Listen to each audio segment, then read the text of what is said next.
the ultimate goal that these people have in mind is the goal to create a one world government run by the banking industry, run by the bankers, and they're doing it in sections. The European currency, the euro, and the European Constitution is one part of it. Now they're trying to do it in America with the North American Union, right? And they want to create a new currency called the Amero, right? And the whole agenda is to create a one world government where everybody has an RFID chip implanted in them. All money is to be in those chips, right? There'll be no more cash. And this is giving me straight from Rockefeller himself. This is what they want to accomplish. And all money will be in your chips. And so instead of having cash, anytime you have money in your chip, they can take out whatever they want to take out whenever they want to. If they say you owe us this much money in taxes, they just deduct it out of your chip digitally. Total control. Total control. And if you're like me or you, and you're protesting what they're doing, they can just turn off your chip. And you have nothing. You can't buy food. You can't do anything. It's total control of the people. And that chip's connected to a database that has your purchasing records, what you do, what everything, you sell. Everything is in there, you know? And so they want a one world government controlled by them, everybody being chipped, all your money in those chips, and they control the chips, and they control people. And you become a slave. You become a serf to these people. That's their goal. That's their intentions. Eric, can you be specific about when you met Rockefeller, how it happened in these discussions? I met Rockefeller through a female attorney I knew who called me up one day and said, one of the Rockefellers would like to meet you. I had made a video called Mad as Hell, and he'd seen the video and wanted to meet me and knew I was running for governor of Nevada. So sure, I'd love to meet him. And I met him, and I liked him, and he was a very, very smart man. And we used to talk and share ideas and thoughts. And he's the one who told me 11 months before 9/11 ever happened that there was going to be an event. Never told me what the event was going to be, but there was going to be an event. And out of that event, we were going to invade Afghanistan to run pipelines from the Caspian Sea. We were going to invade Iraq, you know, to take over the oil fields, establish a base in the Middle East, and make it all part of the New World Order. And we'd go after Chavez in Venezuela. And sure enough, later 9/11 happened. And I remember he was telling me how how you're going to see soldiers looking in caves for people in Afghanistan and Pakistan and all these places. And there's going to be this war on terror, of which there's no real enemy. And the whole thing is a giant hoax, you know, but it's a way for the government to take over the American people. He told you it was going to be a hoax. Oh, yeah. Oh, yeah. There's no question. He says, there's going to be war on terror. And he's just laughing. There's no...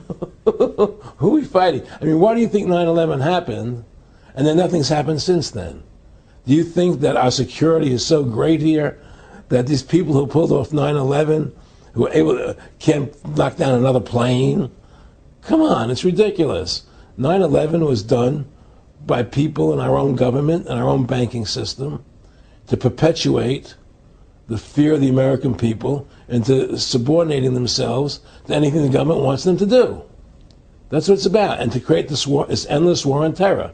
And that's why and that was the first lie.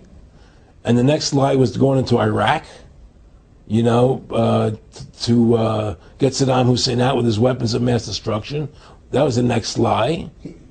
Now, specifically, this was a little over 6 years ago. This was 11 months before 9/11. Yeah. And Nick Rockefeller, who's a lawyer, he's become your friend over the previous years, and he's saying to you that there's going to be this big event, and then out of that we're going to have a war on terror, and it's just going to go on and on. Right, an endless war on terror without any real enemy. That you can never, so you can never define a winner. And did he say that it's going to be perfect because you can't define an enemy? It just goes on and on? Yeah, because you can't define a winner. There's no one to beat, so it goes on and on forever. And they can do whatever they want. They scare the hell out of the American public. Look, this whole war on terror is a fraud. It's a farce. It's very difficult to say it out loud because people are intimidated against saying it Because if you say it, they want to make you into a nutcase. Let's But be the spec- truth, the truth has to come out. That's why I'm doing this interview. The fact of the matter happens to be that the whole war on terror is a fraud. It's a farce. Yeah, there's a war going on in Iraq because we invaded Iraq. And people over there fighting, you know. But the war on terror, it's a joke, you know. And until we discover what really happened on 9/11 and who was responsible for 9/11, because that's where the war on terror emanates from. That's where it comes from.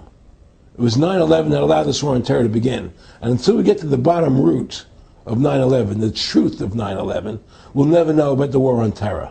Aaron, you said that he was, and I think it's important, and I know this about the Rockefellers from Dr. Dennis Cuddy and many others who literally, you'll be 20 years old in a lunch line at college, and there's David Rockefeller. And they're experts at recruiting and getting what they call players, and that clearly he was, I want to make it specific and just get you to reiterate what you said last night about you got 30% of the vote, you were having an effect, you made mad as hell, they knew that you'd started the Constitution Party, they knew that you were somebody who was taking action and getting things done, you'd already made some big films, had a lot of other successes, right. So they were trying to recruit you, and didn't it come down to the point of, hey, we are here to recruit you, and don't worry, your chip's going to say, don't mess with us, you know, this guy's don't touch. Yeah, yes, that did happen. I was definitely being recruited, but it's more subtle than that. Well, in your words, just go through the process, and then what he said. Well, what it is remember we were friends, and we used to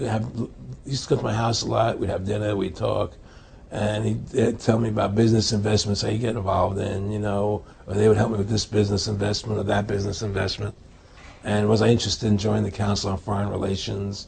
You know, I would have to get a letter to join them, but was I interested in that? And, you know, just stuff, you know, leading you on. And I used to say to him that I never really did that because that wasn't where I was coming from. You know, as much as I like you, Nick, you know, your ways and my ways, we're on the opposite side of the fence.